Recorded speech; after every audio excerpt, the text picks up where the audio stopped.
पंजाब की सियासत में साबिक सदर आसिफ अली जरदारी एक जरदारी सब पर भारी साबित होते दिखाई दे रहे हैं। पंजाब में पीपल्स पार्टी की बहाली की कोशिशों के तहत सियासी अताब का शिकार पीटीआई के साबिक अरकान असम्बली और रहनुमाओं की पीपीपी में जोक दर जोक शमूलियत ने इन कयास आराइयों को तकवीत दी है कि आइंदा इक़्तिदार का हुमा पीपल्स पार्टी के सर सजने का इम्कान है। साबिक सदर आसिफ अली जरदारी का एतमाद और उनके बयानात भी एक सियासी जंग के फातेह रहनुमा के लगते हैं। उन्होंने कल लाहौर में वस्ती पंजाब के टिकट होल्डर से बात करते हुए दो टोक अंदाज में यह कहा है कि 2 माह में इलेक्शंस नहीं करा सकते, इलेक्शंस तभी होंगे जब मैं कराना चाहूंगा। कारकुन सब्र करें, सब्र का वो फल मिलेगा जिसका आपको अंदाजा ही नहीं है। सारे दुख दर्द दूर हो जाएंगे। उन्होंने मईशत के हवाले से भी अपने ख्यालात का इजहार किया और बताया कि उन्होंने सियासत में हर चीज़ को करने का उनके पास हल मौजूद है। जिनको सियासत नहीं आती उनके पास हल भी नहीं होता। मैंने जेल में मईशत पर बहुत सारी किताबों का मुताला किया, ऐसे हल दिए जिससे हमारे दौर में ज़र मुबादला के ज़खायर 24 अरब डॉलर्स हो गए थे। इंशाल्लाह मुल्की मईशत को संभाल कर ज़र मुबादला के ज़खायर 100 अरब डॉलर्स तक पहुँचाएंगे। अब पीपल्स पार्टी, खासतौर पर शरीक चेयरमैन पीपल्स पार्टी साबिक सदर आसिफ अली जरदारी के इस स्टेटमेंट में क्या मख्फी है? क्या पीपल्स पार्टी आइंदा इंतखाबात जल्दी नहीं चाह रही है? इस वक्त पाकिस्तान पीपल्स पार्टी के रहनुमा हसन मुर्तज़ा साहब ने हमें ज्वाइन किया है। अस्सलाम वालेकुम हसन मुर्तज़ा साहब, बहुत बहुत शुक्रिया आपके वक्त के लिए। गुज़श्ता रोज़ आप उस मीटिंग में मौजूद थे जिसमें आसिफ अली जरदारी साहब ने यह कहा कि इलेक्शंस अगले 2 माह में नहीं होंगे, इलेक्शंस तब होंगे जब मैं कराऊंगा। इस बात का मतलब क्या था? मफहूम समझा सकता है? देखिए, इसमें कोई दो राय नहीं है। पाकिस्तान पीपल्स पार्टी जो है वो हमेशा जो है वो पेश रही है इस मुल्क में जमहूरियत की बहाली के लिए, इस मुल्क में जमहूरी जद्दोजहद के हवाले से। इस मुल्क के अंदर पाकिस्तान पीपल्स पार्टी है जिसने 2018 के इलेक्शन के फौरन बाद तमाम पॉलिटिकल पार्टीज को इस बात पे कायल किया कि हमें रेजिग्नेशंस नहीं देने चाहिए, हमें पार्लियामान का हिस्सा बनना चाहिए और अपनी जमहूरी जद्दोजहद पार्लियामान में करनी चाहिए। वगरना उस वक्त तो मौलाना साहब भी कहते थे, मियाँ साहब भी कहते थे कि हम ये 2018 के नताइज नहीं मानते और हम रिज़ाइन करेंगे। हमने उनको इस बात पे मजबूर किया और आमादा किया कि हमारी जद्दोजहद जो है वो पार्लियामान के अंदर होनी है। और फिर वक्त ने ये बात साबित की जब इमरान खान साहब ने रिज़ाइन किया और उन्होंने पार्लियामान को अहमियत ना दी, सूबाई असम्बलियाँ तोड़ दी, तो आज वो उसके नताइज भी भुगत रहे हैं। तो इसमें कोई दो राय नहीं है कि आसिफ अली जरदारी का जो विजन है वो आने वाले टाइम नहीं, को लेकिन हसन मुर्तज़ा साहब, मेरा सवाल ये है ना कि आसिफ अली जरदारी साहब या पीपल्स पार्टी ये समझती है कि अक्टूबर में इलेक्शंस नहीं होंगे? नहीं, पाकिस्तान पीपल्स पार्टी तो चाहती है कि अक्टूबर में इलेक्शन हो। तो फिर इस स्टेटमेंट का मतलब क्या था कि अगले 2-3 महीने के अंदर इलेक्शंस नहीं होंगे, इलेक्शंस तब होंगे जब मैं चाहूंगा? इसका क्या मतलब है? ये चीजें तो वो देख रहे हैं कि पाकिस्तान पीपल्स पार्टी अगर चाहेगी तो इलेक्शन अक्टूबर में हो जाएंगे और पाकिस्तान पीपल्स पार्टी चाहती है कि अक्टूबर में इलेक्शंस हों, बाकी पार्टीज नहीं चाहती। आप समझते हैं कि मुस्लिम लीग नून या जेयूआई और दीगर छोटी बड़ी जमातें नहीं चाहती है कि अक्टूबर में इलेक्शंस हो? देखें, ये तो वो बता सकते हैं, उनका कोई स्पोक्स पर्सन बता सकता है। जो मैं देख रहा हूँ, मुझे यही महसूस हो रहा है कि हमारी जो पॉलिटिकल पार्टीज हैं वो चाहती हैं कि इलेक्शन जो है वो डिले हो। वो मुआशी हालात की वजह से, दाखिली हालात की वजह से, लॉ एंड ऑर्डर के हवाले से 9 मई के बाद हालात बिल्कुल बदल गए। 9 मई से पहले तो कोई ऐसा अवहाम नहीं था, लेकिन 9 मई के बाद बिल्कुल ही मुल्की हालात बदले। उसमें जिस तरीके से अस्करी क़यादत को और अस्करी तनसीबात को, शोहदा की यादगारों को जिस तरीके से जलाया गया, तोड़ा गया, कब्जा किया गया, उन पे झंडे लहराए गए, पड़ोसी ममालिक को ये मैसेज दिया गया कि जो काम आप 75 साल में नहीं कर सके वो काम हमने। बिल्कुल ठीक बात है हसन मुर्तज़ा साहब, आप दुरुस्त फरमा रहे हैं, लेकिन मेरे लिए और मेरे ख्याल व्यूवर्स के लिए भी जो बात कंफ्यूजिंग है वो आसिफ अली जरदारी साहब का स्टेटमेंट है। अभी तक वो समझने से कासिर है कि उन्होंने एग्जैक्टली कहा क्या है। टू बी प्रिसाइज के इलेक्शंस आपके मुताबिक इलेक्शंस अक्टूबर में होने जा रहे हैं, पीपल्स पार्टी ये समझती है, बाकी जमातें ये नहीं चाहती है कि इलेक्शंस अक्टूबर में हो। तो पीपल्स पार्टी का स्टेटेड पोजीशन ये है कि अक्टूबर में इलेक्शंस होने चाहिए। बिल्कुल, उन्होंने कहा है कि हम करवाएंगे। वो तो इस चीज को इंश्योर कर रहे हैं कि पाकिस्तान पीपल्स पार्टी इंतखाबात पे यकीन रखती है और इलेक्शन करवाएगी। जब चाहेंगे हम इलेक्शंस करवाएंगे। ये जब चाहे से क्या मुराद है सर? अक्टूबर में तो इलेक्शन कमीशन ऑफ पाकिस्तान ने भी अनाउंस किया हुआ है 8 अक्टूबर की डेट है, तो इलेक्शन कमीशन चाहने से होगा या किसी सियासी जमात के चाहने से होगा? इलेक्शन करवाने तो इलेक्शन कमीशन नहीं है ना, पाकिस्तान पीपल्स पार्टी ने तो उनको एक रास्ता देना है, एक उनके साथ उनका साथ देना है। पीपल्स पार्टी कोई इदारा थोड़ी है कि वो इलेक्शन करवाएगा।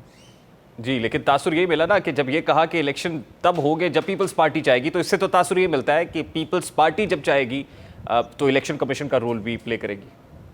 इसको क्यों नहीं आप इस पैराए में देखते कि पाकिस्तान पीपल्स पार्टी इलेक्शंस पर यकीन रखती है और पाकिस्तान पीपल्स पार्टी की जिम्मेदारी में शामिल है कि वो इंतखाबात करवाए। अब क्योंकि ये अलायंस है आपका, 13 जमातों का इत्तेहाद है, इत्तेहादी हुकूमत इस वक्त बरसर इक़्तिदार है और पीपल्स पार्टी फ़र्क सोच रही है आपके बकौल और बाकी जमातें फ़र्क सोच रही हैं, तो यहाँ पे डिफरेंस ऑफ ओपिनियन है, आप समझ रहे हैं? देखें, मुख्तलिफ नजरियात की जमातें हैं, मुख्तलिफ सोच की फिक्र की जमातें हैं, वो अपना अपना सोचेंगी, इसमें तो कोई दो राय नहीं। फिर उस पर जब कंसेंसस होता है तो उस पर इम्प्लीमेंटेशन हो जाती है।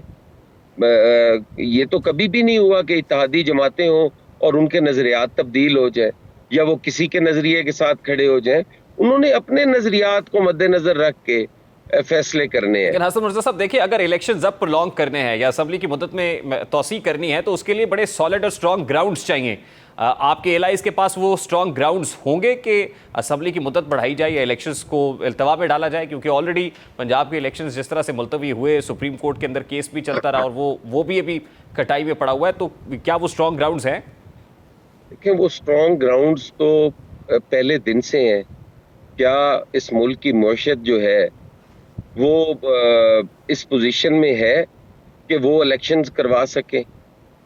आज तक तो हमारी जो अपोजिशन की जमात है वो ये कहती आई है कि मुल्क दिवालिया हो रहा है, मुल्क 10 दिन बाद दिवालिया होगा, डेडलाइंस देते रहे, मुल्क 1 महीने के बाद दिवालिया हो जाएगा, ये बजट नहीं कर सकेंगे, ये फलां नहीं कर सकेंगे। क्या मुआशी हालात जो हैं वो बेहतर है? क्या लॉ एंड ऑर्डर की जो सूरत हाल है, आप 9 मई को सामने रखें, क्या लॉ एंड ऑर्डर की ये सूरत हाल जो आपके सामने है वो इजाजत देती है?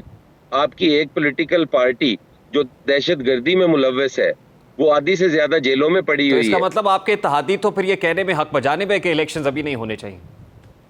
देखें, तो इन्हीं वजूहात की बिना पर तो आसिफ अली जरदारी साहब ने ये बात कही कि इलेक्शन 2 महीने में नजर नहीं आ रहे, लेकिन पाकिस्तान पीपल्स पार्टी या जब मैं चाहूंगा तो इलेक्शन होंगे। आप कब चाहते तो हैं? ये तो उनकी और वो कब चाहते हैं इलेक्शंस? अक्टूबर में? वो इलेक्शंस जो है वो इंशाल्लाह जरूर अक्टूबर में ही। अच्छा, अभी पंजाब में पीपल्स पार्टी खासी मुतहरिक दिखाई दे रही है और वो जाहिर है शरीक चेयरमैन आसिफ अली जरदारी साहब के बारे में यह है कि एक जरदारी सब पे भारी, तो अभी कोई बड़े नाम भी पीपल्स पार्टी में शामिल होने जा रहे हैं पंजाब से? जी बिल्कुल होने जा रहे हैं, बिल्कुल। कौन है जो अभी कार्ड्स में है पीपल्स पार्टी के, जिनको आप समझते हैं कि वो पीपल्स पार्टी में शामिल हो सकते हैं? क्योंकि अभी तक जो लोग शामिल हुए हैं उनमें से कोई प्रोमिनेंट फेस नहीं है जो जिसने पीपल्स पार्टी को ज्वाइन किया हो। देखें, प्रोमिनेंट फेस क्यों नहीं है? वो कुरेजा साहब हमारे जनूबी पंजाब से शामिल हुए हैं।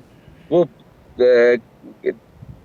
पिछली कुछ 4 दहाइयों से सियासत कर रहे हैं और मेंबर इलेक्ट होते आ रहे हैं। और भी डिस्ट्रिक्ट काउंसिल्स के चेयरमैन है, मेरे पास इस टाइम नामों की लिस्ट नहीं है, 3 के 4 तो डिस्ट्रिक्ट काउंसिल के चेयरमैन रहे हैं। और देहाती हलकों में चेयरमैन यूनियन काउंसिल कोई आम या मामूली आदमी नहीं होता, वो पूरे जिले से वोट लेके आता है। उसकी एक हैसियत है, एक सियासी हैसियत का मालिक होता है। साबिक एमपीएस भी हैं, एमएनएस भी हैं। अब प्रोमिनेंट फिगर्स आप शायद जहांगीर तरीन साहब को ही समझते जी, हैं। मेरा अगला सवाल यही है, जहांगीर तरीन ग्रुप से भी राब्ते में है, आज अलीम खान साहब के घर भी एक बड़ी इंपॉर्टेंट बैठक है, तो क्या जहांगीर तरीन, क्योंकि वो भी पीपल्स पार्टी का हिस्सा रहे किसी वक्त में? देखें, पाकिस्तान पीपल्स पार्टी तो डायलॉग पे यकीन रखती है, सबको साथ लेके चलने पे यकीन रखती है। तो इसमें तो कोई दो राय नहीं है कि पाकिस्तान पीपल्स पार्टी जो है वो उनसे राब्ते में नहीं होगी। राब्ते में है, बिल्कुल है, और आइंदा भी राब्ते करेंगे। तो आपको लगता है कि वो पीपल्स पार्टी को ज्वाइन करने की हामी भरेंगे? मैं ये समझता हूँ कि पीपल्स पार्टी को वो ज्वाइन ना भी करें, वैसे तो उन्हें करनी चाहिए, और पॉलिटिकल पार्टीज को या पॉलिटिकल सिस्टम को मजबूत होना चाहिए। वो ना भी करें तो इत्तेहादी वो पाकिस्तान पीपल्स पार्टी के ही होंगे, अच्छा, जो क्योंकि पीपल्स पार्टी जितनी एक्टिव है और जितनी मोबिलाइज हो गई है पंजाब के अंदर, इससे आपके इत्तेहादियों को तो कोई मसला नहीं है, खासतौर पे मुस्लिम लीग नून को? देखिए, मुस्लिम लीग नून को या किसी को मसला होने से पाकिस्तान पीपल्स पार्टी को फर्क नहीं पड़ता। हमने सियासत अपनी करनी है, पाकिस्तान मुस्लिम लीग ने सियासत अपनी करनी है। हाँ, हम सबको साथ लेके चलने के कायल जरूर है, लेकिन अपने नजरियात पे सौदाबाजी जो है वो मुमकिन नहीं है। हमने पाकिस्तान पीपल्स पार्टी को रिवाइव करना है, वो भी अपनी नजरियाती बुनियादों पे करना है। हम ये चाहते हैं कि हम इलेक्शन के साथ साथ पीपल्स पार्टी के की रिवाइवल करें, और वो उसकी जो नजरियाती असास है उसके मुताबिक हो। हमें ये इलेक्टेबल्स के चक्कर में नहीं पड़ना चाहिए, जिसे आप प्रोमिनेंट फिगर्स कहते हैं, उन चक्करों में नहीं पड़ना चाहिए कि कल को हमें छोड़े तो हमारे पल्ले कुछ न रहे। अच्छा, lastly and very quickly, Hasan Murtaza साहब, ये शाह महमूद कुरैशी की जो अडयाला जेल से रिहाई हुई है, उसके बाद इमरान खान से बड़ी इंपॉर्टेंट मुलाकात आज ही के रोज़ में वो जमान पार्क भी पहुंचे। इस मूव को पीपल्स पार्टी के हक में समझ रहे हैं आप? नहीं, पीपल्स शाह महमूद की रिहाई कोई बॉदर नहीं करती। पीपल्स पार्टी को शाह महमूद से क्या लगे? शाह महमूद कुरैशी एक फाजिल मेंबर है मुल्तान से, इसके अलावा शाह महमूद कुरैशी के पास क्या है? आपको लगता है कि पीटीआई जितना बड़ा खतरा पहले थी, इसके बाद अब कोई दमखम नहीं होगा, एक सेफ पैसेज मिल जाएगा जो रेस्ट ऑफ द कंटेंडर्स हैं उनको? नहीं, हम तो कहते हैं कि पॉलिटिकल पार्टीज को रहना चाहिए, उन पे ये जो दहशतगर्दी की छाप है ये नहीं होनी चाहिए। पॉलिटिकल पार्टीज हैं, ये कोई अस्करी विंग जो है ये हमारी पॉलिटिकल पार्टीज में नहीं होने चाहिए। हमें अपना जो सियासी किरदार है वो अदा करना चाहिए।